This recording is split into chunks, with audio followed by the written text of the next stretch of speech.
যেটুকু তোমার চরণে আকুতি ভক্তি প্রণতি হয়েছে, যেটুকু হৃদয়ে তোমার ভজন সাধন করেছি, আমি ধনুর্দাসকে অর্পণ করছি। তুমি তোমার রূপ একবার সচ্চিদানন্দ রূপ এক ঝলক দেখিয়ে দাও, ওকে দেখিয়ে দাও।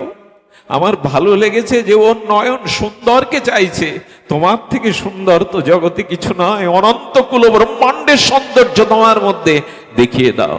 যেই নিবেদন করলেন দেখিয়ে দাও। রামানুজাচার্য যেই মহতের আবেদন, ভগবান সর্বদা ভক্তের আবেদন নিবেদন গ্রহণ করেন। ধনুর্দাসকে বললেন এসো, পর্দাটা সরিয়ে দিলেন। 2-4 সেকেন্ডের মধ্যে সাক্ষাৎ ভগবানের সচ্চিদানন্দ বিগ্রহের ঝিলিক দেখিয়ে দিলেন।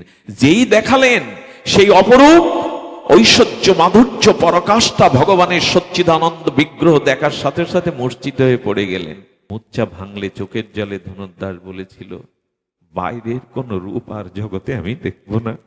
ঠাকুর, আপনার চরণে থাকবার অনুমতি দিন। আমি মন্দিরের বাইরে জীবনে আর যাব না, অন্য কোন রূপ দেখব না। কিন্তু একটা অনুরোধ, এই রূপ যেন নয়